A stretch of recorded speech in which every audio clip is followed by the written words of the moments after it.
We're easing sanctions. We're doing that after talking to Aung San Suu Kyi and others in the opposition, after talking to the government itself, after talking to other nations.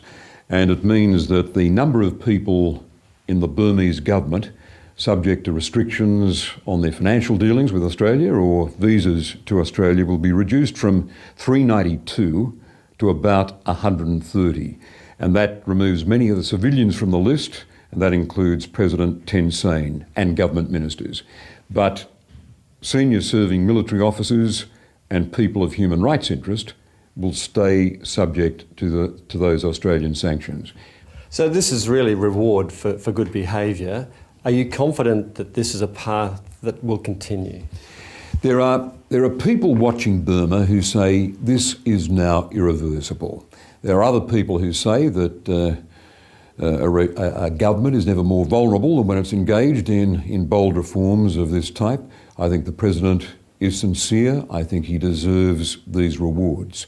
But, of course, it's always possible to resume these sanctions. Well, let's turn to a country that's not looking so good right at this moment, and that's Afghanistan.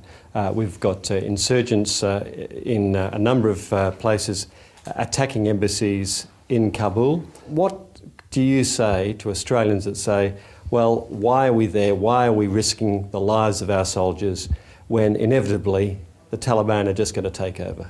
I can understand completely what Australians are saying when they look at news like this out of Afghanistan.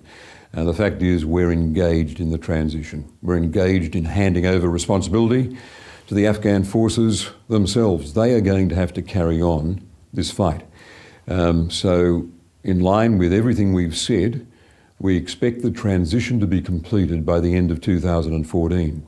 And yet when we see incidents like this, attacks, full frontal attacks in the capital itself, doesn't that say to you that the Afghan army simply isn't capable of looking after the country itself? I think without a doubt it points to the need for additional training, for upskilling of the Afghan army, for that process to continue.